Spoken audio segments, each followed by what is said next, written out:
Bienvenidos a La Ventana PR. Soy Rafael Tirado Rivera y este es mi podcast.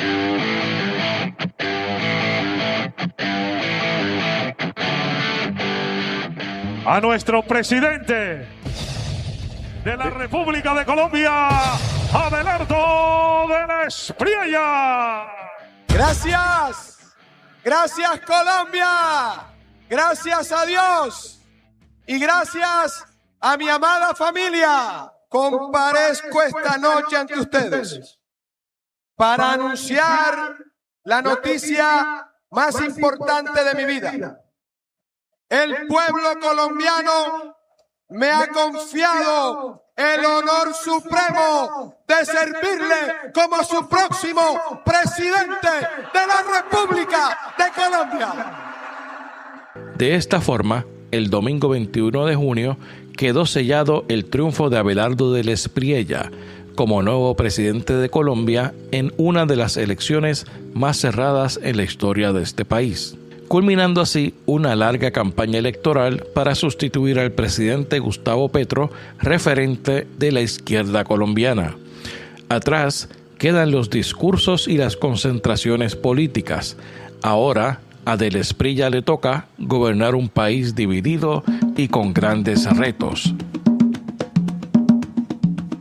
Bienvenidos al episodio 57 del podcast La Ventana PR. Esta semana analizamos los resultados de las elecciones presidenciales en Colombia. Para esto nos acompaña el doctor Andrés Agudelo, politólogo y profesor de la Universidad de La Sabana en Bogotá. Y lo que vemos es un país dividido, fragmentado, en dos partes. Bueno, de la Espriella que gana con un porcentaje de voto, pues un 1%. Es decir, estamos hablando plata blanca, cerca de 250,000 votos. Y yo creo que estos nuevos populismos de hoy son populismos, digamos, ya te diría, estaríamos hablando de Milei, de Bolsonaro, de Bukele y posiblemente en el caso colombiano de la Espriella. Yo creo que los resultados para la izquierda democrática en Colombia son positivos. Se le suma una elección presidencial donde 13 millones de colombianos optaron por una opción de izquierda democrática. La próxima semana conectamos con el economista Iyari Ríos, miembro activo de la Comisión para la Revisión del Salario Mínimo en Puerto Rico. Visita el blog La Ventana PR en Substack y únete a la suscripción de pago para que recibas contenido exclusivo a tu correo electrónico. El mismo está disponible a través de laventanapr.substack.com. Suscríbete también a nuestro canal de YouTube. El video de esta entrevista ya está disponible.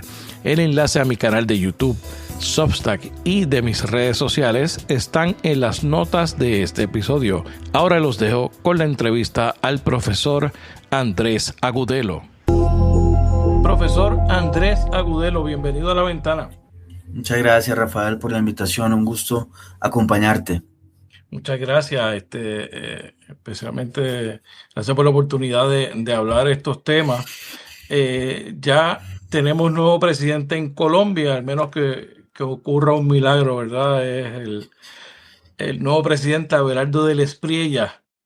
Sí, es lo más probable. Estamos en una fase de verificación de los votos, que va a tomar un par de días más. El sistema electoral colombiano se ha construido con el devenir de los años, yo creo que de manera correcta, y lo que nos indica, digamos, las elecciones anteriores es que pues el margen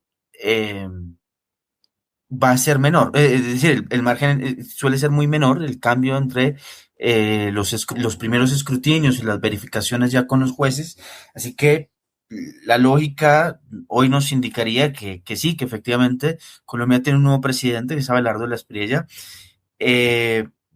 claro, con una diferencia muy corta, una diferencia de 250,000 votos, que entra, digamos, en un top de de cortas distancias entre candidatos presidenciales en nuestro país en la segunda vuelta, que se implementa a partir de 1991. Antes no teníamos. Eh, Así que sí, bueno, al día de hoy ese es lo que indica tanto la lógica Claro. como los votos. Ese problema, y antes de entrar en detalle, ¿verdad? Me sorprende mucho en la elección pasada que estuve siguiéndola también de cerca. Fue igual, los resultados fluyeron, no hubo problemas mayores. Incidentes siempre existen en los días de votación, Claro. pero la forma en que se llevaron las elecciones y se transmitieron los resultados, de verdad para mí es sorprendente. En Puerto Rico en las últimas dos elecciones hemos tenido problemas con la forma, con la manera en que se transmiten, y yo creo que es algo que hay que admirar, y yo creo que es algo positivo para destacar del proceso. Sí, sí, efectivamente. En las elecciones presidenciales, en las locales, en las departamentales, por supuesto se presentan inconvenientes. Somos un país que tiene muchísimos conflictos todavía, que tienen relaciones todavía muy tensas en las urnas, por supuesto, con la criminalidad, digamos, con actores criminales, y aún así el sistema sobrevive, es muy eficiente y suele otorgar muy buenos, digamos, resultados en términos de transparencia y de eficiencia. Que eso siempre es positivo, yo creo que es bueno resaltarlo. Pero antes de entrar un poco ya en detalle, ¿verdad? De los resultados de la elección y el panorama político en Colombia, a mí me gustaría que la gente te conociera un poco. Tú eres profesor de la Universidad de La Sabana. Sí, Tú te especializas en un tema que es ahora mismo sumamente importante. Tú estudias el tema del populismo. Y me parece que eso nos va a ayudar a entender un poco mejor, ¿no? Tú nos vas a llevar a claro. entender un poco mejor los resultados y estos fenómenos que están pasando, que se han corrido, ¿no? Por el resto de América Latina. Y entonces, ¿cómo es que tú llegas a, a la cátedra, a la academia, y por qué te especializas en el tema de populismo? ¿Qué te llevó a trabajar ese tema? Sí, Rafael, gracias. Yo soy politólogo de formación, soy bogotano. Me eduqué acá en Bogotá en distintas universidades, y luego tuve la fortuna de hacer un doctorado en la Universidad Pública Mexicana, en la UNAM, Entiendo. puntualmente. Y en México, que es un país muy abierto, de una mentalidad muy abierta, pues me permitió profundizar sobre fenómenos pues muy locales. Puntualmente dos tipos de populismos muy distintos, muy variados, pero finalmente comparables, uno en Colombia y otro en Venezuela. El colombiano, eh, representado en el caso pues de Álvaro Uribe, un populismo, digamos, de derecha, o un populismo incluso soft o de baja intensidad, pero que tiene muchos rasgos de esto. Y finalmente el gran fenómeno populista del siglo XXI en América Latina, que fue el presidente Hugo Chávez en Venezuela, que crea un proyecto que va a transformar pues la historia de su país y del continente en distintas esferas. ¿En qué coinciden estos dos proyectos políticos? Pues en su raíz populista, que para principios del siglo XXI todavía era algo delimitado o propio de los latinoamericanos, que tiene su origen en Argentina, con Perón, y que tiene varias oleadas durante la segunda mitad del siglo XX, un fenómeno, digamos, como muy autóctono, muy de nuestros países, pero que hoy, digamos, es la gran transformación, se ha globalizado. Correcto, y ese es un fenómeno que se está dando hoy mismo, alrededor del mundo. Hay muchos analistas que para comprender el tema del populismo tienen que mirar a América Latina, porque surge de ahí, pero se extrapoló a Hungría. Estamos viendo lo que está pasando en Estados Unidos, ¿no? Claro, por supuesto. Y también se corre el riesgo, pues, de calificar todo o lo que se parezca, o lo que sea Correcto, demagógico como populista, ¿no? correcto. Entonces, finalmente, se pueden identificar algunos rasgos. Yo propongo, digamos, unos rasgos siguiendo a distintos autores y todo esto. Por supuesto, no es una invención mía, sino es más bien una lectura a estos momentos de estos países a través de una ideología política, porque hay muchas corrientes para entender este fenómeno, eh, en los que pueden coincidir una visión dicotómica de la política, la articulación de distintos idearios, las transformaciones estructurales que logran hacer de sus países, el uso de símbolos nacionalistas, por supuesto la construcción de un pueblo y de un caudillo. Entonces, pues ha sido un fenómeno que, que ha sido característico, como bien lo decías, pues no solo de América Latina, sino en el resto del mundo, por lo menos a principios de este siglo, que ya casi llega a su mitad. Exacto. Entonces, pues bueno, las lecturas ahí pueden ser muy variadas, tanto pueden ir desde la emergencia como tal de estos fenómenos hasta las crisis de las democracias liberales. Correcto, es un- un espectro bien amplio. Y tú dices que se construye a través de la identidad nacional y de el identificar a esta persona, o que usualmente es hombre, Claro, ¿no? Como caudillo, pero claro, también es muy efectivo identificando una amenaza o un enemigo, se va construyendo. que ese es el peligro de estos tipos de movimientos. Totalmente de acuerdo. Desde la teoría se habla de una gran falacia eh, del populismo, de los líderes populistas que son muy hábiles, por supuesto, en el pars pro toto, el tomarse la parte por el todo. Entonces, mis simpatizantes son el todo de mi sociedad, de mi comunidad. Entonces son el pueblo, lo terminan aglutinando y eso, por supuesto, pues tiene inconvenientes gigantes porque señalar chivos expiatorios en en otras comunidades, sociedades o personas o formas de ser o de pensar, pues ha sido un experimento fallido en la humanidad y que generalmente no ha terminado bien. Claro, eso estaremos tocando estos temas Por supuesto. durante la conversación. Pero antes de entrar de lleno en el tema de los resultados y de las implicaciones del evento electoral, yo creo que me gustaría comenzar hablando de una figura que yo creo que es determinante en todo este proceso, especialmente dentro del progresismo y de la izquierda colombiana. Yo creo que hay que marcar un antes y un después. Y es la figura del presidente Gustavo Petro. Petro llegó al poder como el primer presidente progresista de izquierda de Colombia, ¿no? Eh, y llega en el 2022 con una ola, ¿verdad?, de progresismo que nos trajo a Gabriel Boric, el presidente de Chile, nos trajo también de vuelta a Lula nuevamente al panorama político, y ahora esa ola como que ahora viene a la inversa. Todo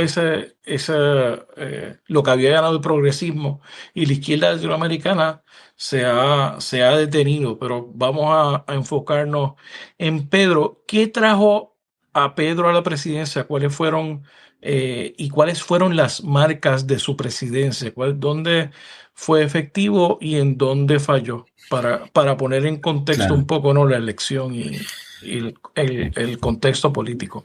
Sí, efectivamente, Gustavo Petro proviene de unas luchas insurgentes que se presentan en Colombia a mediados de los 70 del siglo XX y que se simboliza pues en el M-19, que era el grupo en particular insurgente al que perteneció Gustavo Petro, que digamos más allá de no tener mayor relevancia dentro del grupo como tal, sí perteneció y sí fue un enlace importante de, de este, de este grupo insurgente que a finales de los 80, ya para los 90, firmó un acuerdo de paz y aprovechando también una coyuntura política de cambio radical en Colombia, pues participa en la constituyente de 1991, de la que su principal resultado pues, es un acuerdo muy plural, muy abierto, muy liberal entre sectores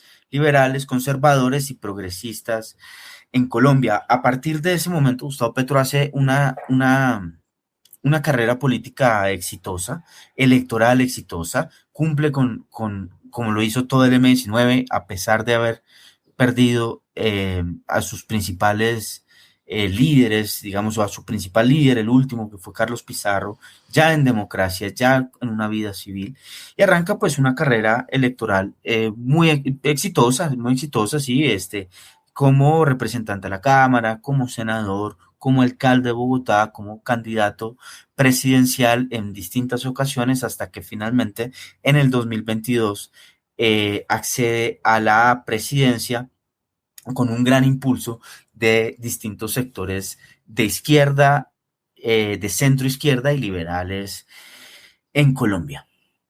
Y a partir del 7 de agosto del 22 hasta la actualidad, pues es el presidente de Colombia, en una presidencia muy polémica, marcada por aspectos complejos, por señalamientos de corrupción, por inestabilidad, por inestabilidad en política, por ejemplo, un cambio constante de ministros.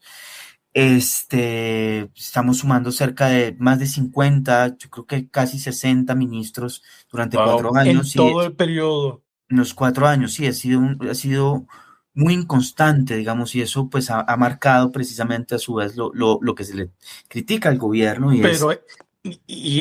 eso es en gran parte por su personalidad. Claro, ya volveremos a eso. Yo voy como intentando pintar un par de generalidades. Sí, Pedro es un personaje que hay que estudiar. Es complejo. Sí.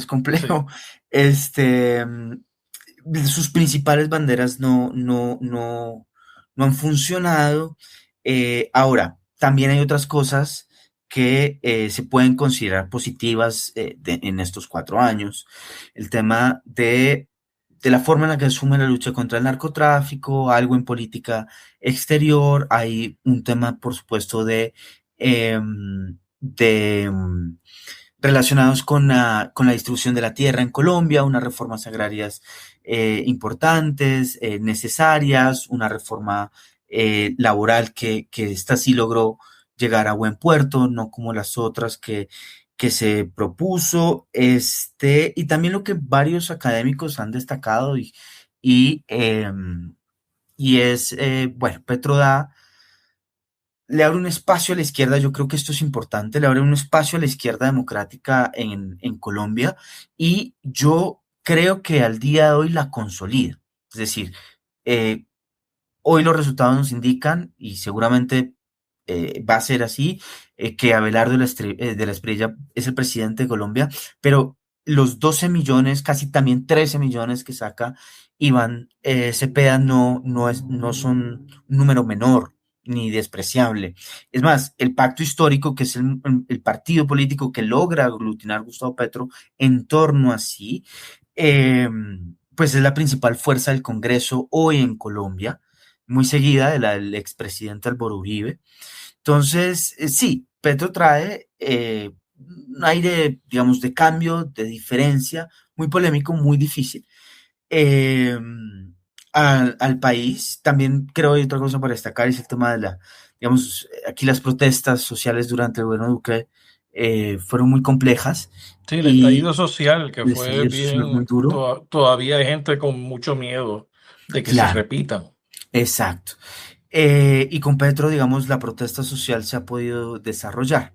Ahora, para no dejar el tema pendiente, Rafael, lo que me mencionabas, sí, tiene el presidente Petro una personalidad compleja, una personalidad difícil, tiene unos hábitos de trabajo que se empiezan, digamos, a conocer. Una persona que trabaja, al parecer prefiere trabajar mucho en la noche, de ahí que sea difícil ubicarlo en las mañanas, eh, digamos, una impuntualidad, un temperamento fuerte, a veces muy vertical, para algunos autoritario, eh, para otros egocéntrico, para otros muy dado a su parecer en términos de improvisación, eh, de hablar a veces en escenarios difíciles y hablar un poco de más. Se me viene a la cabeza el tema de lo ocurrido en Estados Unidos, demasiado pegado el presidente, si se quiere, a su cuenta de Twitter, donde, sí, donde hay un tema de comunicación muy complejo, porque Eso él lo plantea, ¿no? Como la vía de... lo comparte con Donald Trump, que son de dos extremos Sí, y no solo diferentes. eso, hay varias cosas en las que Ajá, hay coinciden, mucha digamos, coincidencia. estos líderes como estrambóticos, ¿no? Tienen algo de esto. Y sí, por supuesto, la personalidad, Y pienso en la última comparecencia con las hijas, con la gorra puesta y las gafas.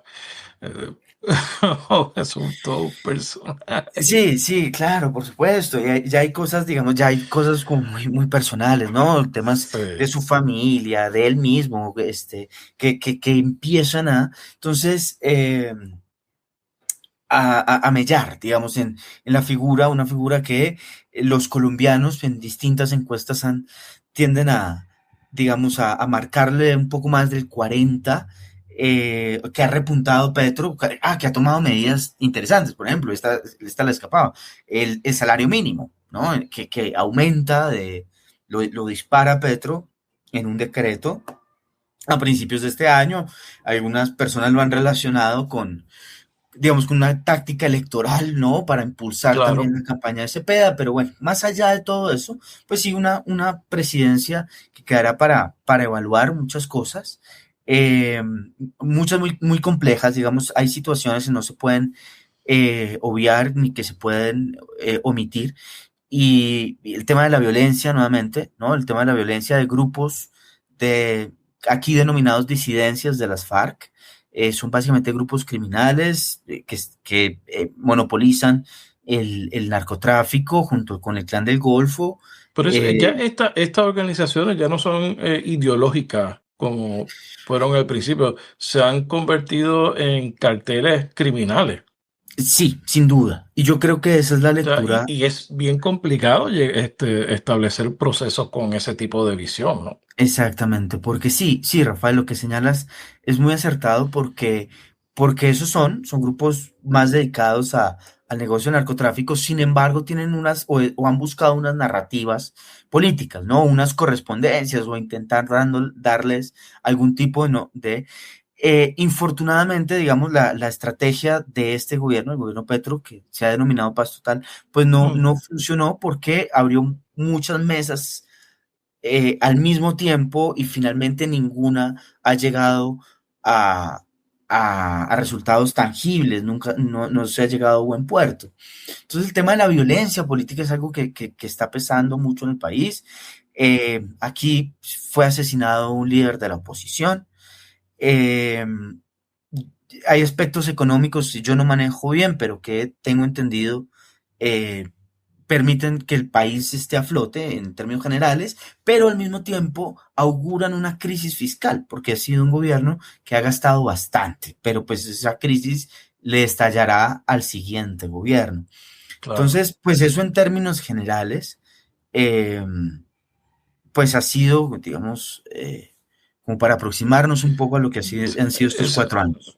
yo creo que ese ha sido un buen dibujo. Yo, sobre Petro, a mí me parece que la importancia y la relevancia de Petro, yo creo que es el hecho de que él encarna el éxito de precisamente de los acuerdos de paz, que una persona con su visión, con su trasfondo pueda entrar en el proceso político y pueda llegar a ser presidente de la nación, pueda ser electo, servir sus 4 años y esperemos, ¿no?, que pueda entregar el poder de manera regular.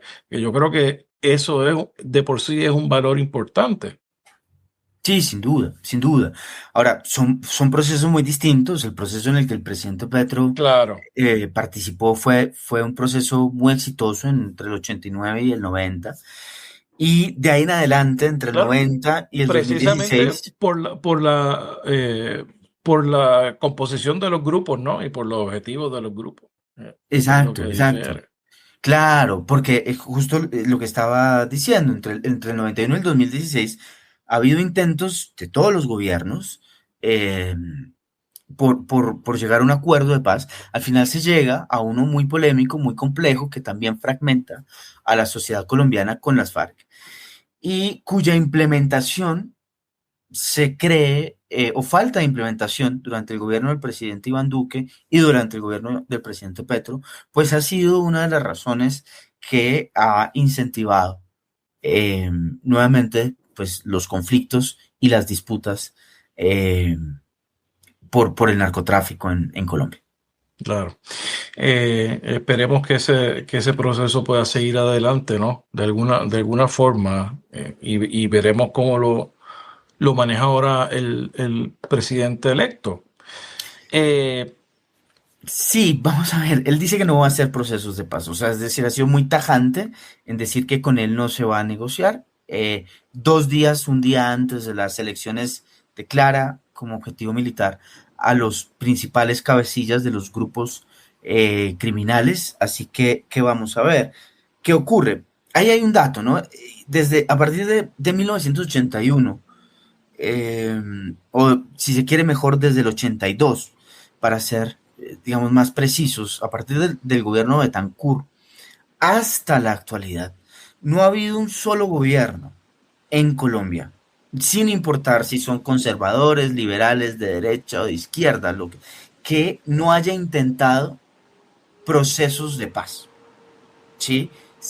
Digamos, quizá el que menos lo hizo o el menos entusiasta con esto fue el presidente Iván Duque, pero todos los gobiernos, incluyendo los dos periodos de Álvaro Uribe, han intentado, algunos con vehemencia, otros con menos, acuerdos de paz con grupos, sean insurgentes o incluso con grupos criminales a través de el sometimiento a la justicia.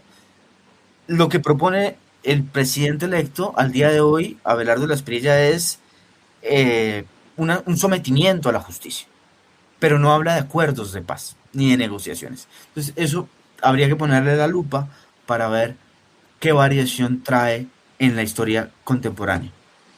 y entonces, y yo creo que tenemos un buen trasfondo, ¿no? Para ir llegando, ¿verdad? Desmenuzar un poco en dónde estamos hoy.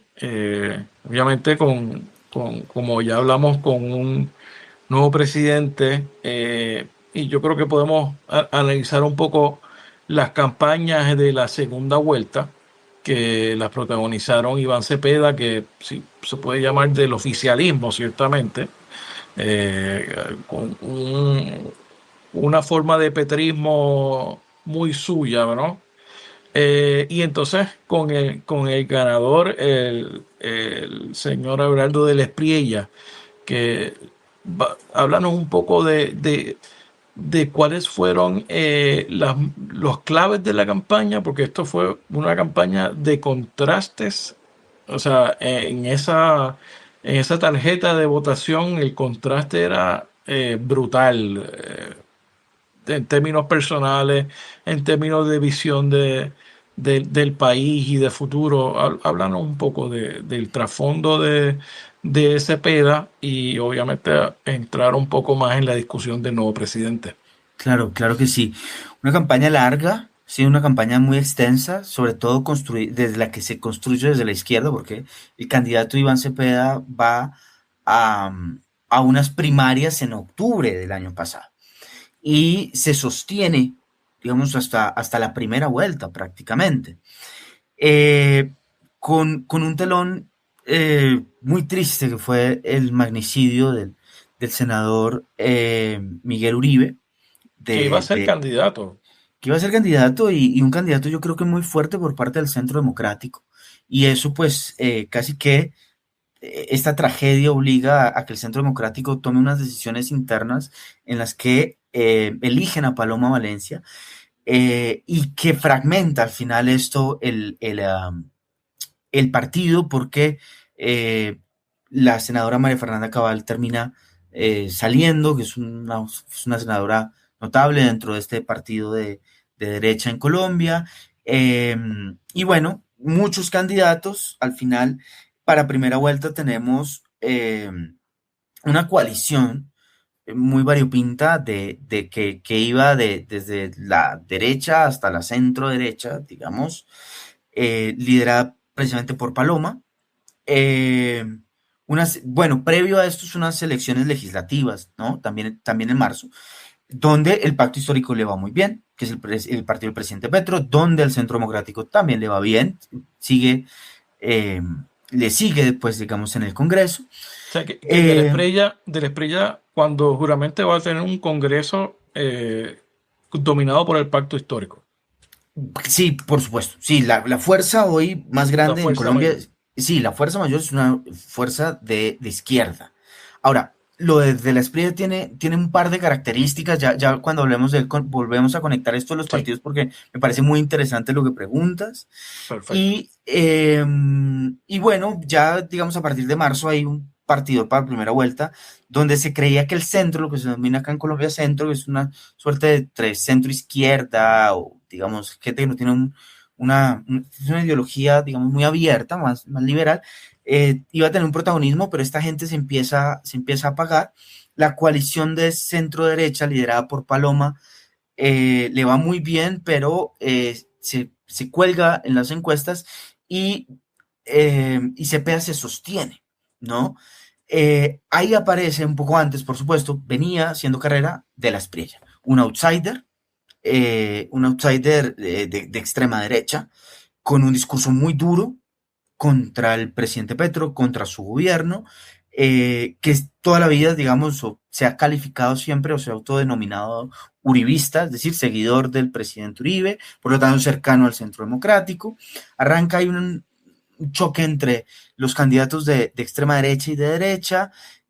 Cepeda se sostiene, y al final, la primera vuelta, para sorpresa de muchas personas, nadie vaticina, salvo por ahí alguna encuestadora, pero todo el mundo vaticinaba un triunfo del candidato oficialista, de Iván Cepeda, seguido por De la Espriella o por Paloma. Ahí teníamos la incertidumbre.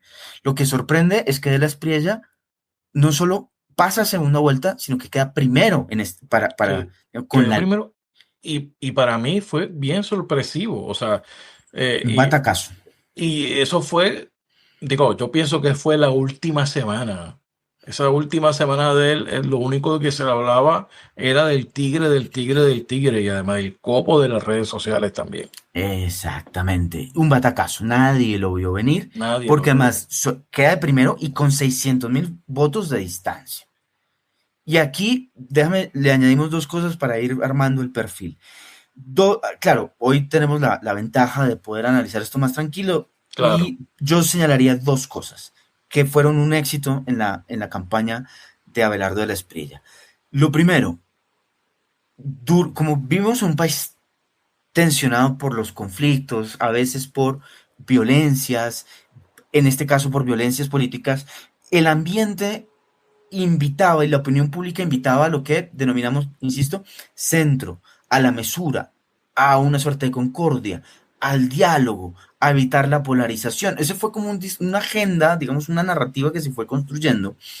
Pero hoy lo que podemos decir es que la apuesta contraria, es decir, por la que se van precisamente Cepeda y De la Espriella, fue la exitosa. O sea, al final, De la Espriella apuesta por un discurso antipetrista y por un discurso sin matices, un discurso muy radical, muy de extrema derecha, que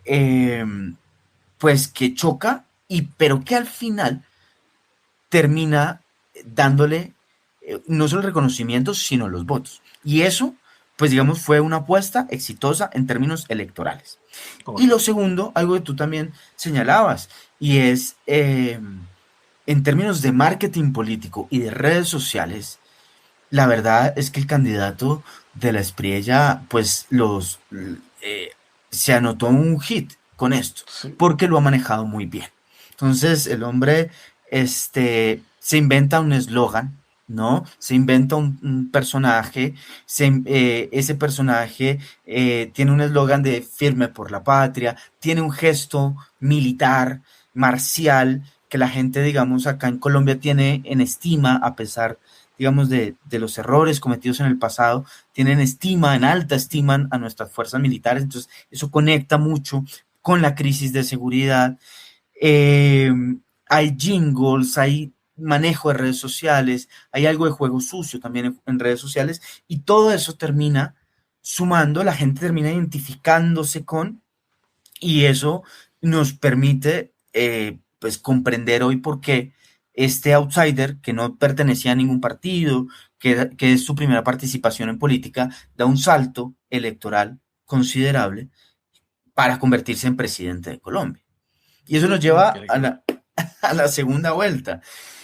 ¿Qué ocurre? Bueno, de la Espriella cambia un poco de táctica, porque además otra de las cosas exitosas de su campaña fue la elección de su vicepresidente. Esto pasémoslo. Háblanos del vicepresidente, porque Claro que sí. es una figura interesante ahí. Sí, claro que sí. Carlos Manuel Restrepo. José Manuel Restrepo es es un economista, es un académico exitoso en el mundo académico. Se destacó por ser rector de distintas universidades, por su eficiencia, digamos, tiene un talante técnico. Fue designado por el presidente Duque durante su gobierno en dos carteras, en la cartera de Comercio Exterior y luego en la cartera de Hacienda, con unos resultados muy positivos. Entonces es esencialmente un académico con muy buenos estudios, con altos estudios, un académico probado en gerencia en universidades privadas, probado luego en administración pública en dos ministerios y que también, digamos, ven en la campaña de Abelardo de la Espriella pues una oportunidad para su proyección política, para una carrera política. Y el doctor José Manuel, pues es un tipo que maneja muy bien temas académicos, temas económicos, temas de hacienda pública, que conoce el Estado y que pues hace un gran match con de la Espriella y se convierte en la segunda vuelta un poco en el tipo de mostrar, el personaje para mostrar, para ir de pronto a los medios de comunicación, todo este tipo de cosas. La persona que va a mantener al presidente enfocado en los temas y en las cosas importantes. Exacto, y así se ha presentado, ¿no? Así se ha presentado. Rápidamente, pues mucha gente corre hacia Abelardo, muchos partidos tradicionales, él por lo menos públicamente lo rechaza. Tiene otros, digamos, que le venían ayudando, pero él públicamente dice, yo no tengo partidos, yo vengo sin el apoyo de los políticos tradicionales. El movimiento que apuesta por Abelardo es un movimiento muy pequeño, también de derecha, que proviene de la familia Gómez, que es una familia muy tradicional, conservadora en Colombia, y que hoy lidera Enrique Gómez. Esa gente apuesta por él y pues acaban de sacar algunos senadores, un número muy corto, no pasarán de 4 o de 5 senadores, pero pues mucha gente empieza a moverse hacia de la Espriella.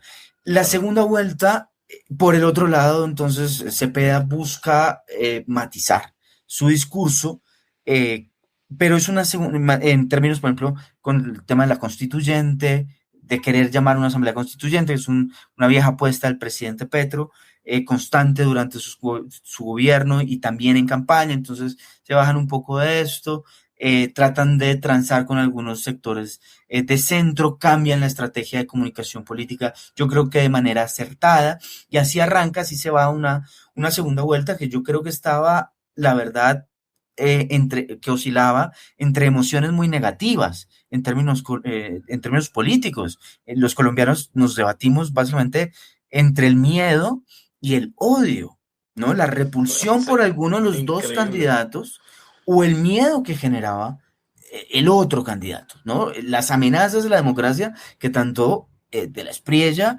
o Cepeda representan, con distintas matices, formas o estrategias, pero representan el mismo caso eso. del Perú, la gente no estaba votando a favor de un proyecto, estaba votando en contra del otro candidato. Exactamente. Entonces vivimos eso y llegamos a lo que ocurrió el domingo, que también fue sorpresivo y que de pronto una que otra encuesta alcanzaba a vaticinar, pero ninguna fue acertada. Y lo que vemos es un país dividido, fragmentado, en dos partes, un 49 y un 48%, digamos, para generalizar, casi 13 millones de votos por cada bando. Y bueno, de la Espriella que gana con un porcentaje de voto, pues un 1%. La diferencia es de 0,9, 0,91, un 1%. Es decir, estamos hablando plata blanca, cerca de 250.000 votos. Quien remonta más en realidad es Cepeda, ¿sí? De la Espriella suma, de primera vuelta a segunda, suma cerca de 2 millones y pico de votos. Cepeda logra sumar cerca de 3 millones. Exacto, el que suma más, Es Cepeda, pero quien gana es de la Espriella, porque igual suma y de manera considerable. Apreciaciones ya muy exactas, muy puntuales, quizás dos. Repetir e insistir, porque es la carta, es el punto de partida con el que va a arrancar el gobierno de la Espriella posiblemente, y es un país fragmentado. O sea, son 250.000 votos. Yo te pongo un ejemplo. Bogotá tiene cerca de 9 millones o 10 millones, 9 millones de habitantes. 250.000 votos son dos barrios grandes, un barrio grande, ni siquiera las localidades, digamos, o sea, es muy poco. Esos son poco. Los márgenes de diferencia. Que aquí tenemos... Brutal. Sí, eso es muy poco. Y aquí tenemos, digamos, localidades en Bogotá. Localidades son como los sectores, los distritos internos de la ciudad que tienen 1 millón de habitantes, ¿no? Entonces, 250.000 votos. Ahorita, mirando noticias y datos, no sé qué, estaba revisando que de la Espriella gana, obtiene un buen número de votos en el exterior. Entonces, todo al final termina sumando para un porcentaje muy menor. Una diferencia muy menor, pero es que las elecciones acá y en todo lado, pues se ganan por un voto. Claro. Y vamos a entrar en ese proceso de cómo la izquierda democrática en cabeza del presidente Petro y el senador Cepeda, que tienen dos, digamos, pueden ser narrativas similares, pero tienen dos actitudes muy distintas o por lo menos han respondido de una forma muy distinta a esta situación, van a afrontar, digamos, los resultados o el dictamen final. Y lo otro que quería señalarte es que, infortunadamente, el país vuelve a repetir, digamos, patrones electorales. ¿En qué sentido? En algo que es un análisis muy ligero, pero que valdría la pena luego tener en cuenta, y es que toda la periferia colombiana, es decir, los departamentos con menos población, pero al mismo tiempo muchos de ellos más afectados por el conflicto y con problemas serios de orden público por los grupos criminales, pues son los departamentos que optan por la opción de la izquierda. Mientras que el centro, donde están, digamos, los polos de desarrollo industriales, las grandes capitales, pues optan por de la Espriella. En Bogotá... Interesante, hubiera pensado que fuera al revés. No, no, y ha sido un patrón, bueno, te digo, es infortunado en el sentido en que como colombianos porque si tú comparas un poco, Rafael, los resultados del plebiscito del 2016 y los resultados de estas elecciones son muy similares, por lo menos en esas gráficas. Okay. Y entonces eso pues, claro, nos cuestiona, creo yo, a nosotros como colombianos, decir, bueno, 10 años después de haber firmado este acuerdo de paz, ¿cuáles son los resultados? O estamos repitiendo, digamos, lo mismo, que hay un tema dramático con líderes sociales, con líderes ambientales, con periodistas, con sindicalistas, que son asesinados, te digo, todos los días. O sea, al día de hoy, no tengo la cifra acá, pero posiblemente hemos superado de manera infortunada más de 40 líderes sociales asesinados este año. Wow. ¿Sí? Es un tema que suma todos los años en este país y que duele mucho y que bueno, vamos a ver cómo se afrontará a continuación. Tú estudias populismo y ahorita mencionaste algo importante, que de la Espriella y Uribe, que fue presidente ya hace más de 20 años, ¿no? Sí. Son un tipo de populismo, pero que son de diferente naturaleza. Explíqueme, ¿cuál es la diferencia entre lo que representa Uribe versus esta nueva derecha que representa de la Espriella? Vamos a ver cómo se va consolidando, pero yo sí creo que el candidato de la Espriella tiene una narrativa populista y tiene elementos populistas en su proyecto político. ¿Cuáles serían las diferencias? Bueno, es una gran pregunta. Yo Empecemos si quieres por las similitudes. Yo sí creo que hay un caudillaje y la construcción de un pueblo. Hay un fervor popular. Hoy, digamos, por supuesto, en un país dividido, pero esa mitad, esos 13 millones de colombianos, pues han apostado por un proyecto nuevo. Entonces, esa sería una segunda similitud, ¿no? Entonces, se va construyendo un liderazgo con un pueblo determinado, digamos, la construcción de un pueblo, a este pueblo en este caso patriota. Otra similitud es esa, ¿no? No es tan exacta, pero vamos, de la experiencia es un outsider. Uribe lo que pasa es que venía haciendo una carrera política también muy exitosa, pero se tiene que salir del oficialismo liberal para participar. Y en términos de diferencias, yo diría que pueden ser diferencias de tipo estructural, también por oleadas populistas. Lo que yo creo, lo que yo afirmo, es que Álvaro Uribe es quizá el coletazo de la tercera oleada populista en América Latina, que fue una oleada que se la ha denominado neoliberal, en la que destacan líderes como Alberto Fujimori, que luego Claro. terminan en otra cosa, ¿no? Que es el miedo, digamos, cuando el populismo se deslinda ya, de por sí que hace efervecer Sí, pasiones. el neoliberalismo creó esta efervescencia populista, fue Claro, creando, que luego termina sí. en Chávez, claro. Correctamente. Pero esa tercera con Menem, con Fujimori, con En Puerto Rico Caram, tuvimos a Pedro Rosselló. ok, Rosselló, Aquí la gente va a entender ok, qué tipo de persona es. Fue gobernador en los 90, en ese periodo. claro. Y Uribe llega a principios, a finales, digamos, a principios del siglo XXI, finales de los 90. Yo creo que es esa oleada. La respuesta a esa oleada, lo decíamos, pues es una oleada ahora de populismo de izquierda, ¿no? Entonces, cuyo principal representante fue Chávez. Bueno. Y yo creo que estos nuevos populismos de hoy son populismos, digamos, ya te diría, estaríamos hablando de Milei, de Bolsonaro, de Bukele y posiblemente en el caso colombiano de la Espriella. Y ahí yo sí veo diferencias. Veo diferencias en el sentido en el que son unos populismos mucho más verticales, más globalizados, con un discurso, yo creo que más beligerante, con menos formas, y en los que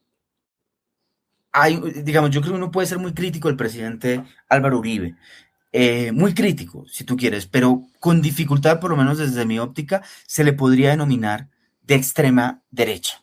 Yo creo que es una derecha muy dura, una derecha populista, una derecha con visos autoritarios, una derecha con muchos errores, con aciertos, pero decir Álvaro Uribe es de extrema derecha parece complejo. En cambio, con estos nuevos líderes de derecha, es decir, con Jair Bolsonaro o con Nayib Bukele, a mí por lo menos me cuesta mucho, y en este caso con De la Espriella, me cuesta mucho trazar una frontera. Porque, bueno, vamos a ver qué pasa, pero que le llega como una solución, pero está muy instalado en el sistema.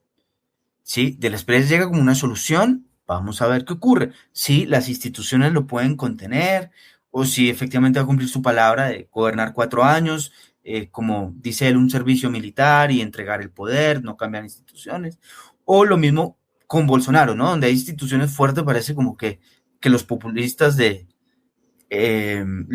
como que los saca y vuelve a darles juego. Vamos a ver qué ocurre. Yo ahí les veo distancias. La relación entre Uribe y de la Espriella, pues ha sido positiva en términos generales, pero ha tenido sus subidas y bajadas.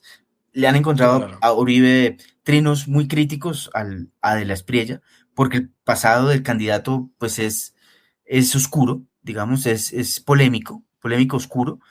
Eh, entonces está eso, pero al mismo tiempo Abelardo de la Espriella se ha declarado más uribista que Lina de Uribe, que es la esposa del presidente, y el Centro Democrático ayer le da un espaldarazo, digamos, en el Senado, entonces ahora tiene bancada, que era el tema que estaba Ok. pendiente, ¿no? Entonces, bueno, Exacto. este outsider entra con 3 senadores, dicen no necesariamente, porque el Centro Democrático, el presidente Uribe, eh, pues ya le está ofreciendo ¿No? un Que ya apoyo tiene en un el bloque de Congreso, poder importante en el Congreso. considerable, es la segunda fuerza. Ahora, eh, acá un poco entre nos, el run run político, parece que de forma silenciosa y subterránea, las bases del Centro Democrático se movieron a votar por Abelardo de la Espriella. O Claro, sea, entonces, eso claro, también explica su claro. fortaleza electoral. Entonces, pues vamos a ver, son dos tipos de líderes muy distintos. De Claro, algún sitio salieron esos votos.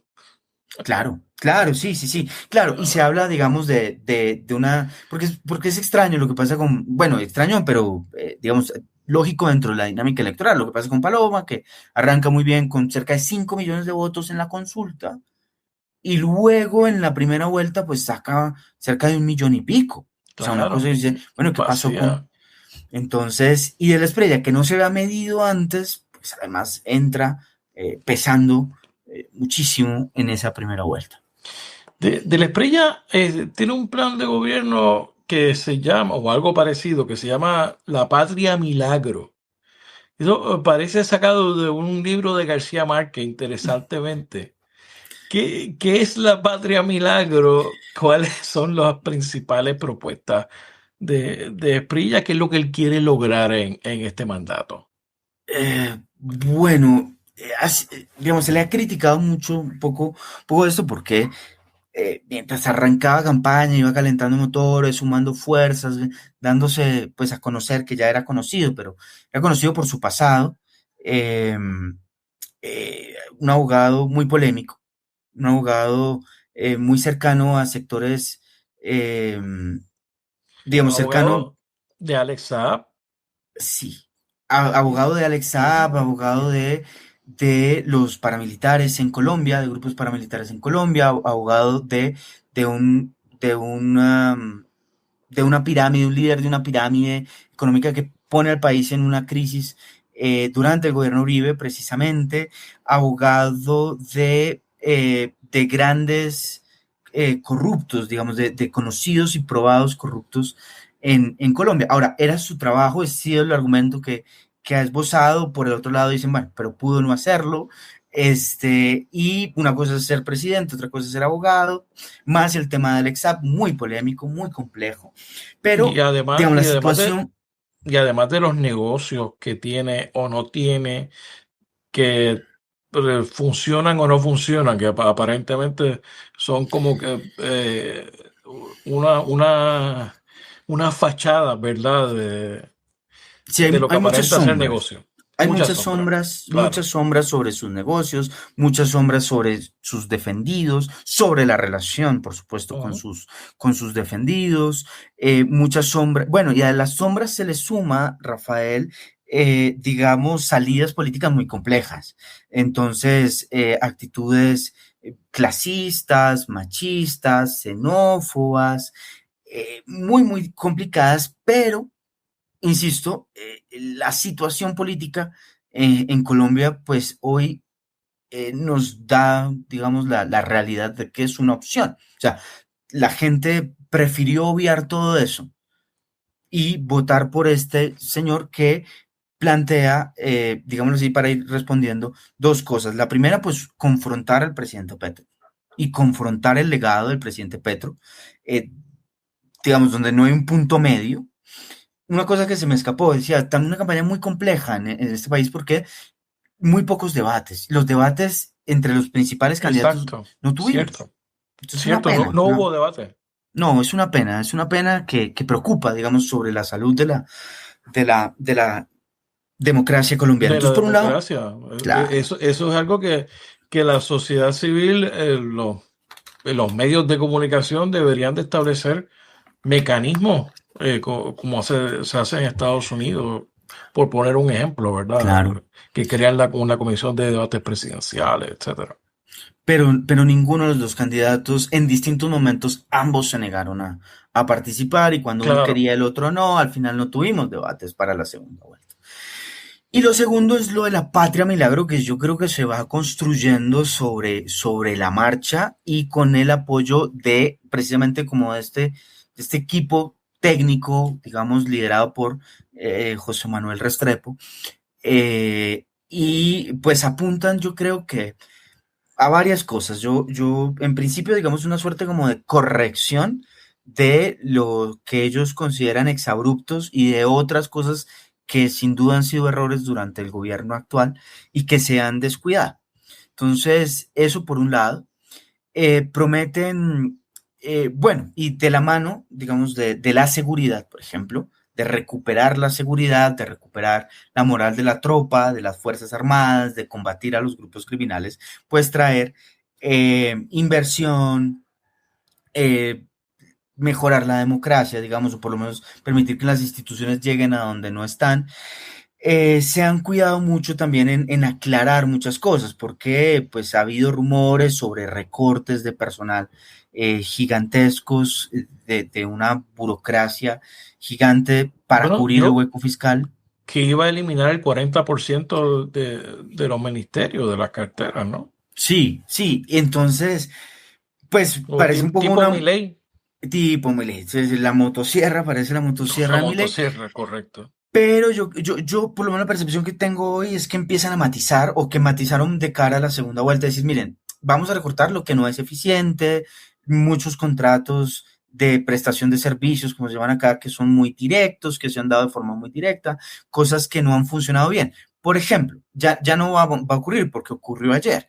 El presidente Petro llega con una gran promesa y es la creación de un mega ministerio, un gran ministerio, un ministerio transversal que va a ser el Ministerio de la Igualdad y que se le ofrece, digamos, como plataforma política y administrativa a la vicepresidencia de Francia Márquez, de nuestra vicepresidenta. Correcto.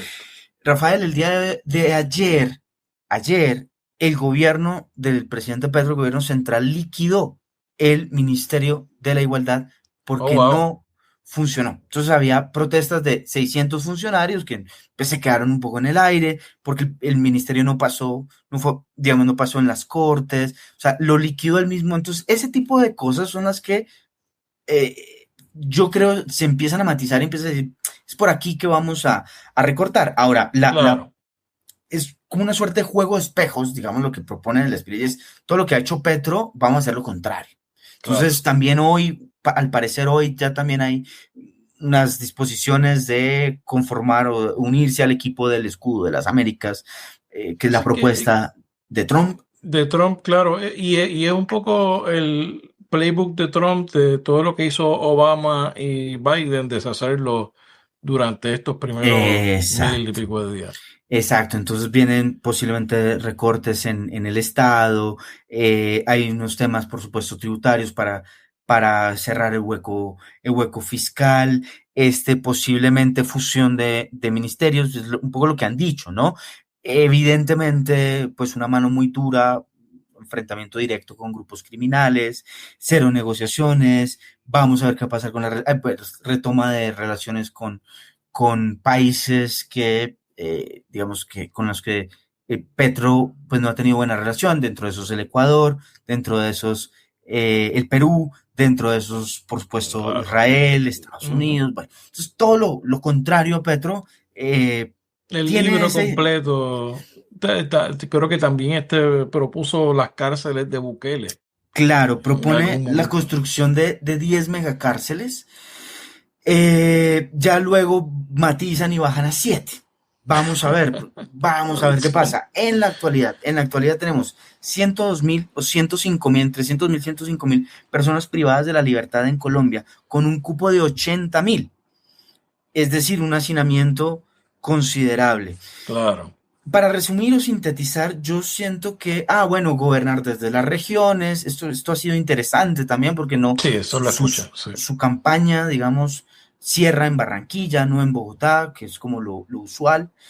Pero para sintetizar, yo hoy diría que va a intentar replicar el modelo de microgerencia que en Colombia fue el sello de las presidencias de Álvaro Uribe entre el 2002 y el 2010. O sea, una gerencia muy punzante, muy detallada, digamos, muy también en las provincias del país, muy de mano dura, muy cercana a las fuerzas militares, al empresariado, ¿no?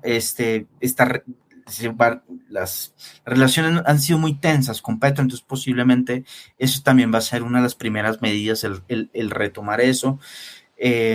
Y a eso pues le han denominado una patria milagro, digamos, como un eslogan para invitar, digamos, o sí, intentar pues, digamos, una recuperación, lo que ellos denominan una Bueno, recuperación en Colombia. pero la noche de la victoria le digo a la gente que no espere el milagro.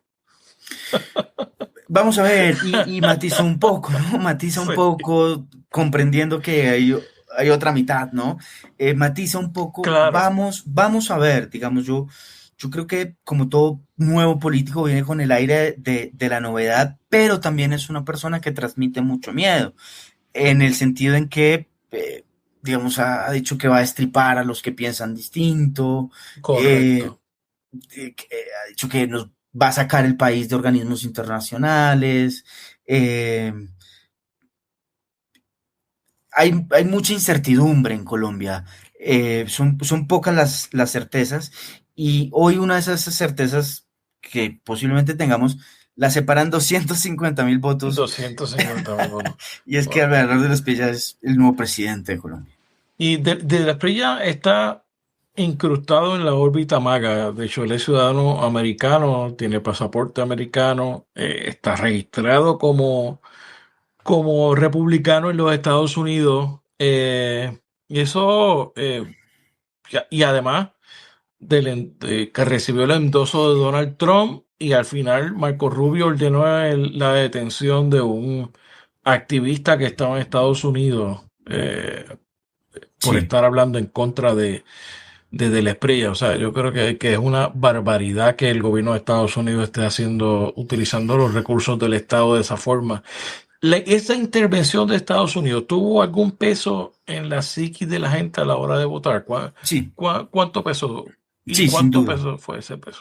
No, sin duda, porque lo que hablábamos, en la segunda vuelta, la lógica es binaria, es blanco, negro, es de las Prieto Cepeda, es muy compleja, muy compleja. Entonces, de un lado gritaban fascista y del otro lado guerrilleros o comunistas. Entonces, en esa lógica, todo lo que parezca, digamos, donde esté la figura del presidente Petro, pues todo lo contrario, termina reforzando a la campaña de la Espriella. Entonces, el mensaje con Novoa, los saludos del presidente Milei, el espaldarazo de Donald Trump, todo ese tipo de situaciones, pues terminan, digamos, lo Claro. caricaturizo un poco diciéndole a los Cons- y, seguidores del cons- Espriella, y consolidando claro, esa mitad del país.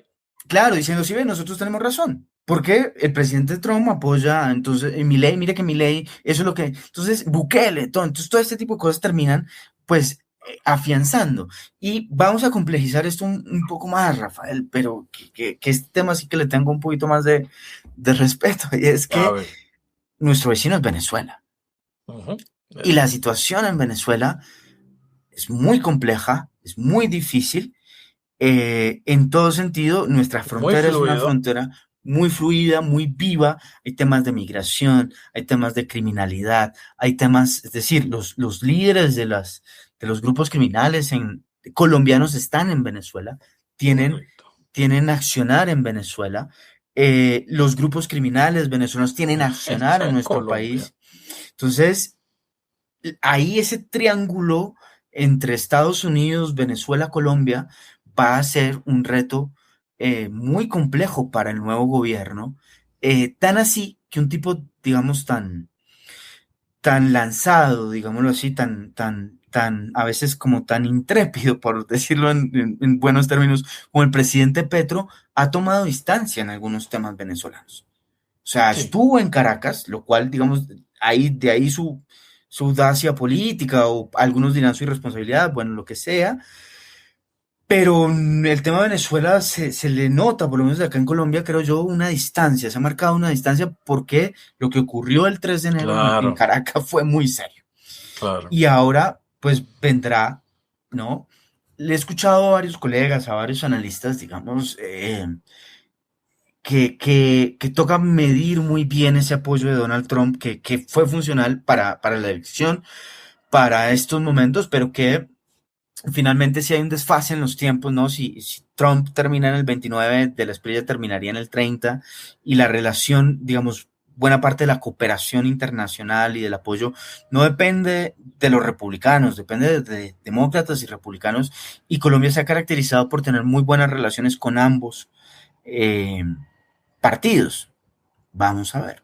Sí, tiene que hilar fino de la Espriella con sus relaciones con el Partido Demócrata, especialmente, y con lo que se viene en los midterms. Yo creo que los demócratas van a ganar Cámara y muy probablemente ganen el Senado también.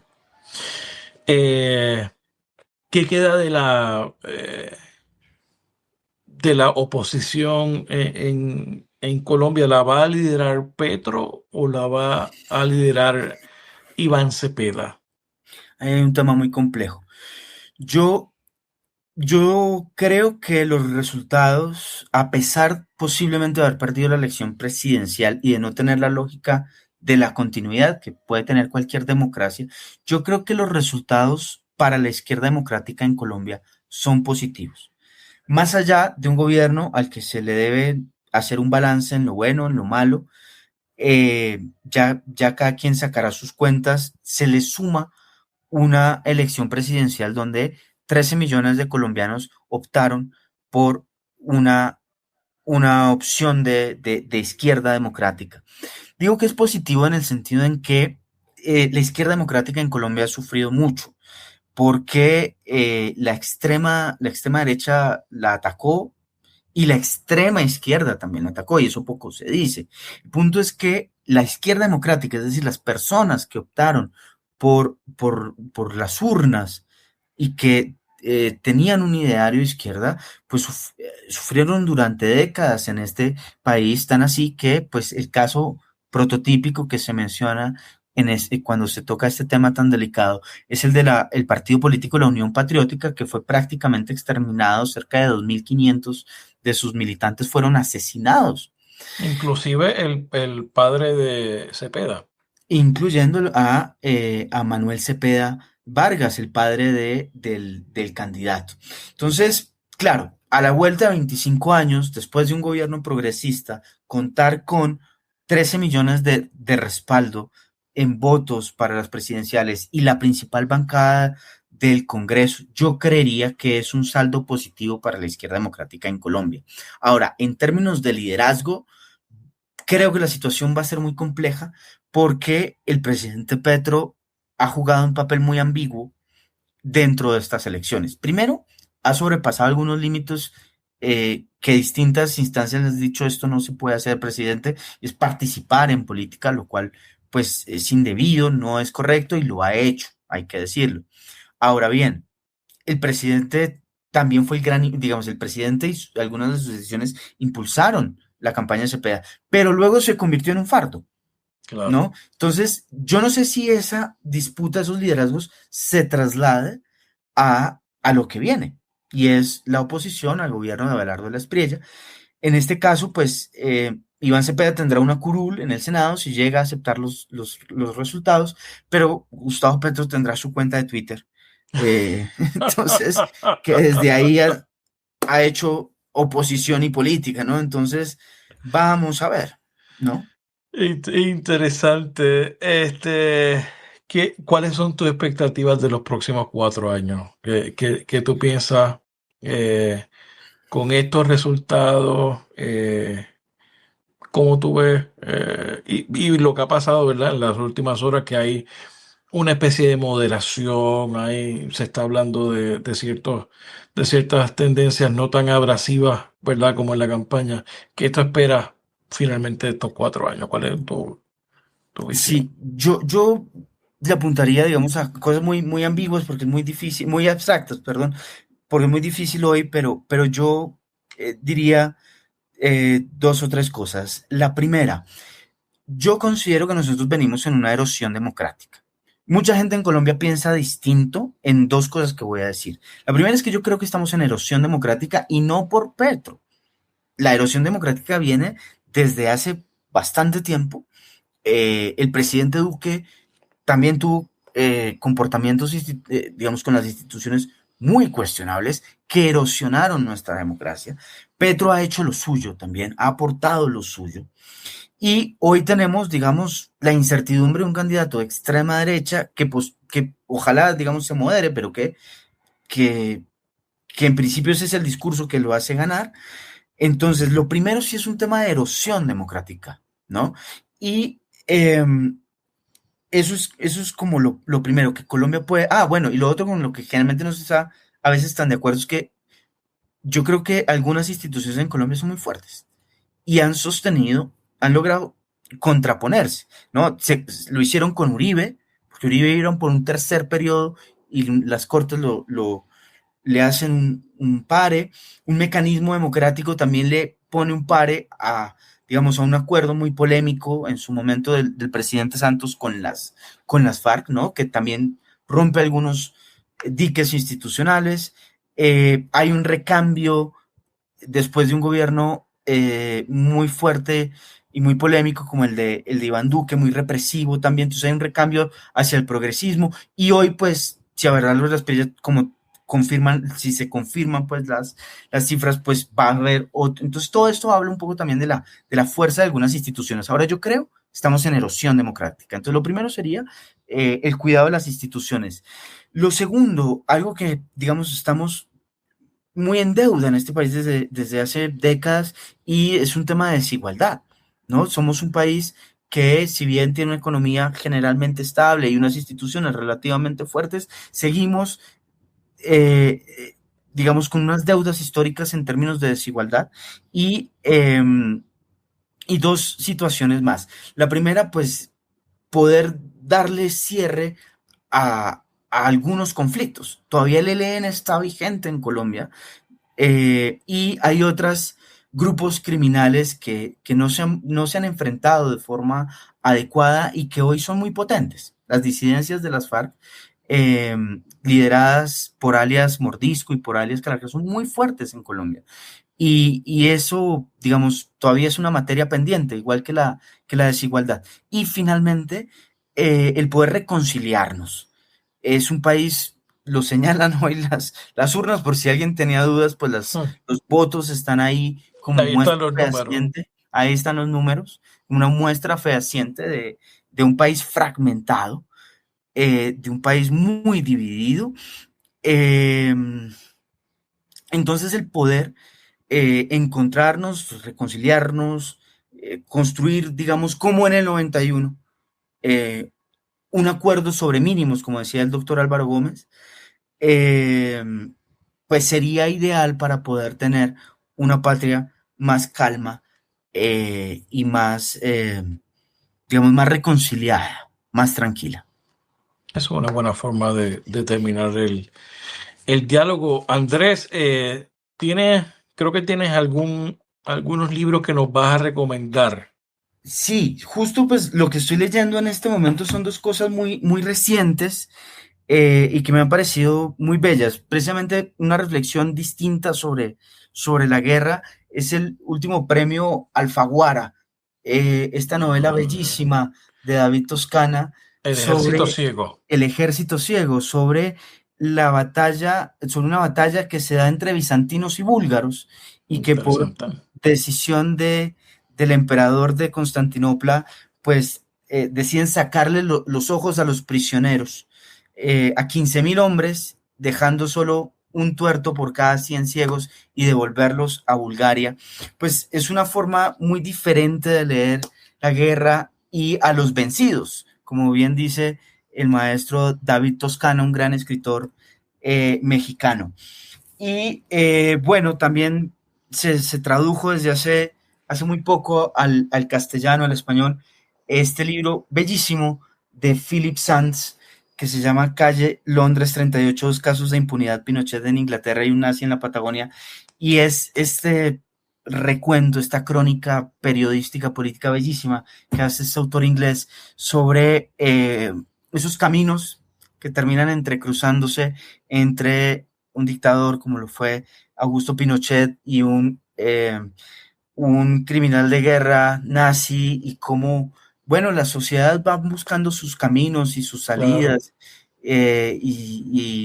Y sus verdades y sus mentiras y sus ficciones, y todos estamos, digamos, metidos en esto, ¿no? En nuestras comunidades. Entonces, pues, con mucho aprecio, son pues dos recomendaciones muy recientes, además, en nuestra lengua. Eso lo vamos a compartir con nuestros suscriptores en el canal de Substack. Está disponible en laventanapr.substack.com, y junto a este episodio vamos a compartir las recomendaciones de Andrés en el día de hoy. Andrés, ¿algo que quieras añadir? No, un agradecimiento, la verdad, un agradecimiento a ti, a Rafael, a la ventana, porque sí me parece muy importante que conozcamos la realidad de nuestros países, y que nos comuniquemos y que sepamos por lo menos medianamente qué está pasando en nuestro vecindario, que es hermoso y que nos llama siempre pues a la unión y al entendimiento. Entonces, esencialmente un agradecimiento, un gran saludo, y gracias por el espacio. Gracias. Profesor Andrés Agudelo, gracias por estar en La Ventana. Un gusto, Rafael. Un abrazo desde Bogotá. La Ventana PR es una producción de Change Lab Media para Rafael Tirado Rivera. Hasta la próxima.